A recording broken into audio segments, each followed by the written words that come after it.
ଶ୍ରାଦ୍ଧ ଦିଆଯାଇଥାଏ। ଭକ୍ତମାନେ ବର୍ଷ ତମାମ 22 ପାହାଚ ବାଟ ଦେଇ ଶ୍ରୀଜୀଉଙ୍କୁ ଦର୍ଶନ କରିବାକୁ ଯାଉଥିବା ବେଳେ ଆଷାଢ଼ ଶୁକ୍ଳ ଦ୍ୱିତୀୟା ଦିନ ଶ୍ରୀଜୀଉମାନେ ଶ୍ରୀମନ୍ଦିରର ରତ୍ନସିଂହାସନ ଛାଡ଼ି 22 ପାହାଚ ବାଟ ଦେଇ ବଡ଼ଦାଣ୍ଡରେ ଥିବା ରଥକୁ ଆସିଥାନ୍ତି।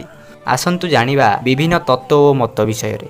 ଜଗତର ନାଥ ଜଗନ୍ନାଥଙ୍କ ଦର୍ଶନ କରିବାକୁ ହେଲେ 22 ପାହାଚ ଅତିକ୍ରମ କରି ଯିବାକୁ ପଡ଼ିଥାଏ। ତେଣୁ ଏହି 22 ପାହାଚ ହେଉଛି ତତ୍ତ୍ୱମୟ ଓ ପବିତ୍ରମୟ ବୋଲି ବିଶ୍ୱାସ କରାଯାଏ। ବିଶ୍ୱାସ ଅଛି ଯେ ପ୍ରତ୍ୟେକ ମଣିଷ 22 ପ୍ରକାର ପାପରୁ ମୋକ୍ଷ ନିମନ୍ତେ 22 ପାହାଚ ଅତିକ୍ରମ କରିବା ଆବଶ୍ୟକ। 22 ପାହାଚ ଯୋଗ ବିଦ୍ୟା ବର୍ଣ୍ଣିତ 22ଟି ସ୍ତରର ପ୍ରତୀକ।